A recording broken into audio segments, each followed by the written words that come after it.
Brock Lesnar speaks last night on SmackDown, but he also rips his pants in a segment with R-Truth after he delivers an F5 to the WWE superstar. Cody Rhodes is back on WWE television, attacking Drew McIntyre and throwing out a challenge for WWE WrestlePalooza. And Dirty Dominic Mysterio is the brand new AAA Mega Champion and forced his father, Rey Mysterio, to put the title round his waist at the WWE and AAA Worlds Collide show.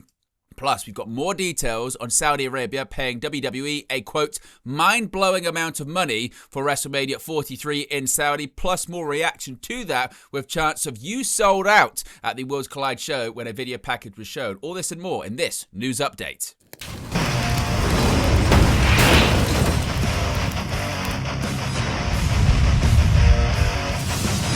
Hey guys, welcome back to Wrestling News 365. Hope everyone is doing very well. As always, there are plenty of news stories to get into in the world of professional wrestling. Let's begin with Brock Lesnar, who was announced to appear last night on SmackDown, and appear he did, and maybe more of him appeared than he intended. Brock Lesnar ripped his pants during the opening segment of SmackDown last night in Norfolk, Virginia, and he had a pretty interesting reaction. Now, Lesnar kicked off the show and seemed set to address his WWE WrestlePalooza opponent John Cena, but was interrupted before he could say anything. The interruption came courtesy of R-Truth, who confronted Lesnar about his recent behavior towards his childhood hero.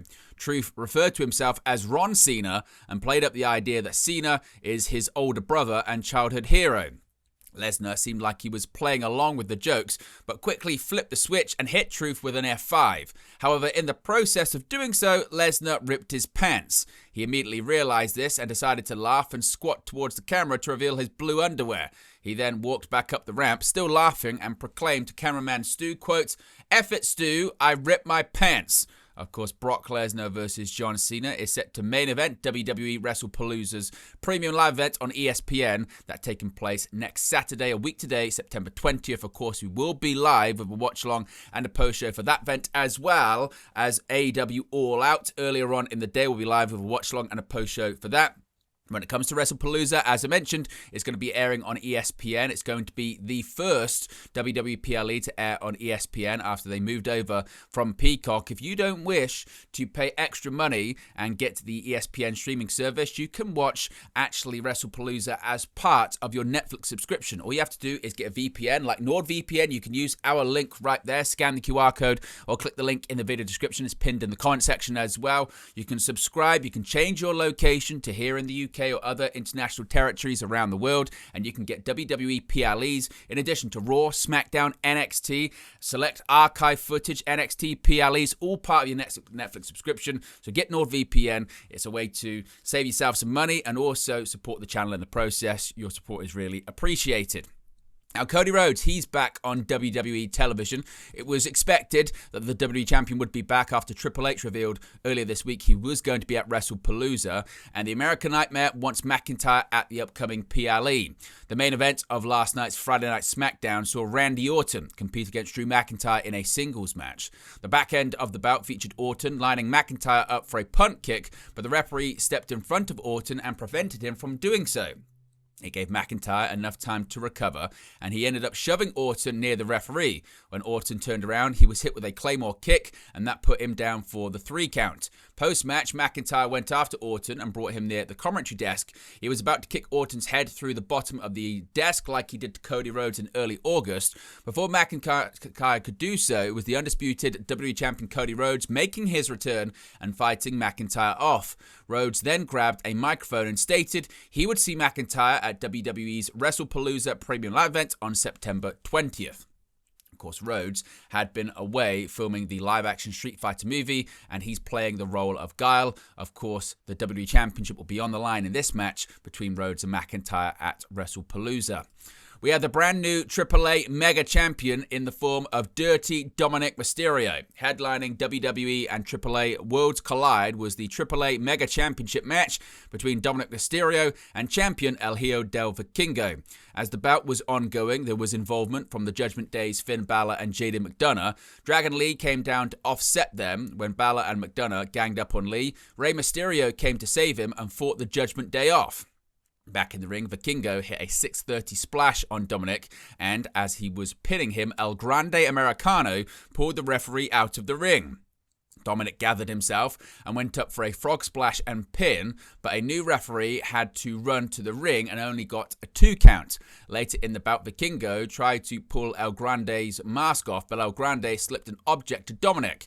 Dominic had a mask on at this point, and he slipped the object in between his mask. He then did a torpedo headbutt to Vikingo and knocked him out. Mysterio went up for a frog splash and pin that secured him the win and the AAA Mega Championship in the process.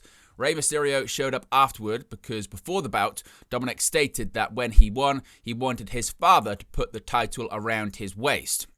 Rey handed him the belt, but Dominic shoved it back at his father and told him to put the effing belt around him. Rey did that, and Dominic instructed him to get out of the ring. The Judgment Day, that being Finn Balor, JD McDonough, Roxanne Perez, and Raquel Rodriguez, came down to celebrate, and El Grande joined in as well. Dominic is now the AAA Mega and WWE Intercontinental Champion. Now, there is still so much conversation, isn't there, about WrestleMania 43 taking place in Riyadh, Saudi Arabia. It was made official yesterday. After news was leaked earlier this week, WWE officially confirmed during their live stream yesterday on their YouTube channel from Las Vegas that WrestleMania 43 will be held in Riyadh, Saudi Arabia in 2027. Since the announcement Friday afternoon, more details have emerged about the deal, including who has yet to be contacted to perform at the event, despite various rumors. According to PW Insider, WWE is getting paid a mind-blowing amount of money to hold the showcase of the Immortals in the country. Now, the outlet did not report exactly how much the Saudi government paid WWE to be able to host WrestleMania in Riyadh, but did report that there were rumors earlier in the week within the industry that WrestleMania 43 could be split between Saudi Arabia and Nashville, and there was nothing to the rumors. Previous rumblings throughout the weeks speculated that WWE could host a WrestleMania branded event in the country while still hosting the North American show. John Big Gaburik, who works for WWE as their liaison to Saudi Arabia, was reportedly a big part of the deal coming together. Those PW Insider spoke to within WWE said that WrestleMania week in Riyadh will also include events like WWE Raw, WWE SmackDown, the Hall of Fame ceremony, and more. Now, sources did not know if WWE NXT would be part of the events, but did note that it is early enough for NXT plans to be put in place in the country.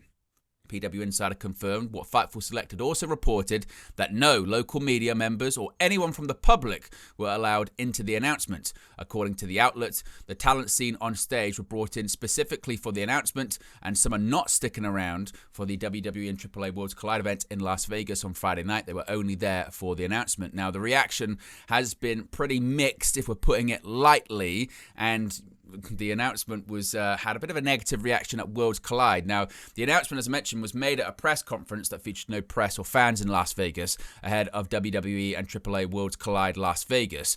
Triple H, Shawn Michaels, Bianca Belair, The Undertaker, Seth Rollins, Logan Paul, Liv Morgan, and Charlotte Flair were present for the press conference.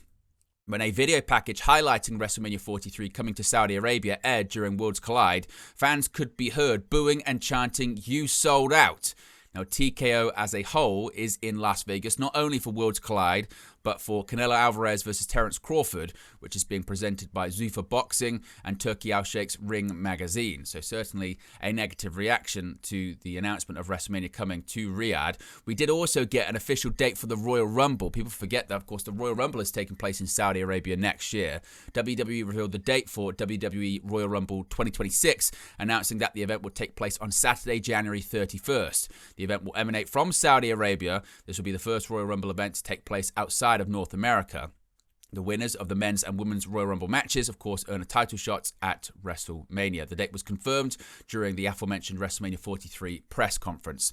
Going back to SmackDown last night, and Sami Zayn retained his United States Championship after receiving John Cena's blessing last week to start his own United States Championship Open Challenge. Sami Zayn faced his next competitor in Rey Fenix on SmackDown. Zayn expressed how happy he was that Fenix was challenging him in a backstage segment before their match, and the pair showed each other respect in the ring before the bout began.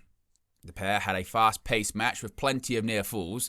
Phoenix jumped off the ropes and got Zayn out of the ring. He looked to fly and attempt a suicide dive, but Zayn intercepted him. Phoenix countered a blue thunderbomb, not once but twice. Phoenix went up top, but Zayn dodged a moonsault. The champion geared up for a haluva kick, but Phoenix dodged and countered with a big DDT for another near fall. Zayn got Phoenix up on his shoulders on the ropes, but Phoenix countered once again and hit a double stomp across Zayn's spine. Zayn finally caught his challenger with a blue thunder bomb, but Phoenix just got his shoulder up. Zayn was able to hit an exploder in the corner, followed by a haluva kick for the win and retaining the title in the process. There was another title match on SmackDown for the Women's Championship, and this ended in a draw/a no contest. Jade Cargill had another attempt to dethrone Tiffany Stratton as Women's Champion, only for it to end in a draw. Stratton hit a running dropkick followed by a swanton bomb, but Cargill kicked out and sent her to the outside. Cargill slammed the champion face first onto the apron. Stratton caught her and reversed into a Death Valley driver. She went up top for prettiest moonsault ever, but Cargill pulled her down and connected with a Blue Thunder bomb. Cargill grabbed her by the throat and kicked her out of the ring. Stratton hit Cargill with an Alabama slam and went up top again, but Cargill rolled out and took her down with a pump kick. After exchanging blows, they battled on the apron. Cargill ran shoulder first into the ring post. Stratton hit a drop kick on the apron and went for prettiest moonsault ever again. Cargill moved and Stratton landed on the floor. Cargill speared her through the barricade and the match ended in a double countout. Nia Jax then appeared and took out both women before landing an Annihilator on Stratton. Now, let's talk about Worlds Collide once again, with the Wyatt Six making their presence felt at the show. The Wyatt Six seemingly want more gold. The AAA World Tag Team Championships were on the line as Pagano and Psycho Clown defended their bouts against Grayson Waller and New Day's Kofi Kingston. We'll talk about Xavier Woods originally being scheduled for that and why he wasn't at the show. Now, Kingston and Waller were not able to obtain the titles as Pagano and Psycho Clown got the victory to retain the bouts. As they were about to be interviewed post-match, the lights in the arena went out and the Wyatt Six came out. Gacy and Loomis, of course, are the reigning WWE Tag Team Champions on SmackDown. The group laid waste to Psycho Clown and Pagano. They beat the duo down and put them through tables. The segment concluded with the Wyatt Six posing in the center of the ring with their titles and the AAA World Tag Team titles, seemingly signifying they're after more gold in the near future. Natalya, she picked up a big victory at Worlds Collide. She's coming for the title. The second match of the night at WWE and AAA Worlds Collide saw Natalya versus Fabi Apache. The winner of the bout would earn a shot at Lady Flammer's Rena Dorena's Championship. The back end of the bout saw Natalya and Apache trading roll-up pins, but it was Natalya securing a deep pin to get the 3 count. Post-match, there was a scuffle between the two competitors. At Triple Mania, Natalya, Apache, and Flammer competed in a 3-way match for the Rena Dorena's Championship, and Flammer emerged victorious. Natalya and Apache got into a post-match brawl after that bout as well. Penta, he appeared at Worlds Collide, and he had some things to say, maybe hinting at a future AAA Mega Championship run. Penta made his return to AAA at Worlds Collide Las Vegas, delivering a speech before action got underway. Penta welcomed the crowd to the show and said this event would be a night about Mexican tradition and culture. He closed his promo by saying he has his sights set on the AAA Mega Championship, which he's never held. Dominic Mysterio, of course, left the event with the AAA Mega Championship after defeating Vikingo. He said, quote, "But I have news for you. When AAA calls on me, I'm going to do something I was never able to do in Mexico. Win the Mega title. I don't care who wins it, but what I can promise you is that I'll come into this ring with blood, sweat, and tears to win the title, but not before beating that bum-ass Dominic for the Intercontinental title." Now, along with a special appearance by Penta, Rey Mysterio, Shawn Michaels, The Undertaker, and Triple H were shown on screen to open the show. Lillian Garcia sang the US national anthem. A match has been confirmed for NXT Homecoming next Tuesday from Full Sail University. WWE's NXT brand is returning to Full Sail for the first time since moving to the WWE Performance Center as the COVID-19 pandemic was ongoing. The show is taking place on September 16th, and a number of bouts have been confirmed. The newest confirmation is that Charlotte Flair and Alexa Bliss will be defending their WWE Women's Tag Team Championships. It was on this past week's NXT on the CW that the Culling, that being Tatum Paxley and Izzy Dame, emerged victorious from a triple threat tag team match to earn a shot at the titles. Layeska was a very popular figure at Worlds Collide, but also so was Demonito, who returned at Worlds Collide but was bested by Layeska. Finn Balor and Roxanne Perez teamed to face Mr. Iguana and Lola Vice at Worlds Collide, and they got some expected visitors in the match. Demonito popped up from under the apron earlier in the bout, much to the surprise of Balor. Later in the match, Iguana and Leyeska went searching for Demonito in the bag brought to the ring by Balor, but Demonito was nowhere to be found. Demonito was behind Yeska, leading to Balor hitting a sling blade and shotgun dropkick on Iguana. Balor, with Demonito on his back, went up top for the coup de grace, but was cut off by Vice. Balor and his demon puppet went to the outside when Leyeska hit a picture-perfect tope, taking out Demonito. Back in the ring, Vice scored the victory on Perez. Demonito first debuted at the AAA Triple Mania event in August, nearly eating Mr. Iguana's pet. Now, as I mentioned, Xavier Woods was set to compete at Worlds Collide. He did not, and now we know why. Woods underwent a successful operation. It was advertised for Worlds Collide that the New Day would be challenging Psycho Clown and Pagano for the AAA World Tag Team Championships. The New Day, alongside Grayson Waller, were interviewed before the match, and Woods revealed that Waller would be filling in for him because he had to undergo surgery on his head. Woods attributed that to taking Penta's Mexican Destroyer. Woods stated that he had his head cut open.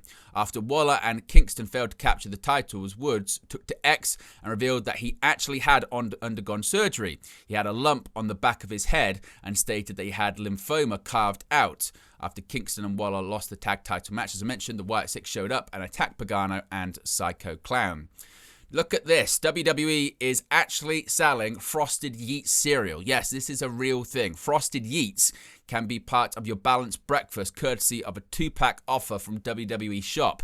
Jey Uso, or as his father, WWE Hall of Famer Rikishi calls him, Yeet Man, has become a major WWE superstar with his Yeet arm gesture and catchphrase that has WWE crowds rocking all over the world. WWE has always been a massive marketing machine with merchandise that covers all bases of daily life. At WWE World during WrestleMania 41 weekend, WWE sold Frosted Yeets breakfast cereal in anticipation of Jey Uso capturing his first WWE World Heavyweight Championship from Gunther. Now, fans can purchase the cereal on WWE Shop in a 2-pack for $19.99. Quote, start your day like a WWE superstar with this Jey Uso Frosted Yeets 2-pack cereal box featuring bold commemorative details that celebrate the iconic entertainer. This 2-pack cereal box is the perfect way to showcase your Jey Uso fandom. Now, this is not the first time WWE has sold breakfast cereal. During the Hulk Hogan era, WWE produced Superstar cereal. In the 2010s, they sold New Day's Booty-O's, ensuring that an entire generation of the WWE Universe wasn't booty. Seemingly, though, now Frosted Yeets are now going to be a thing.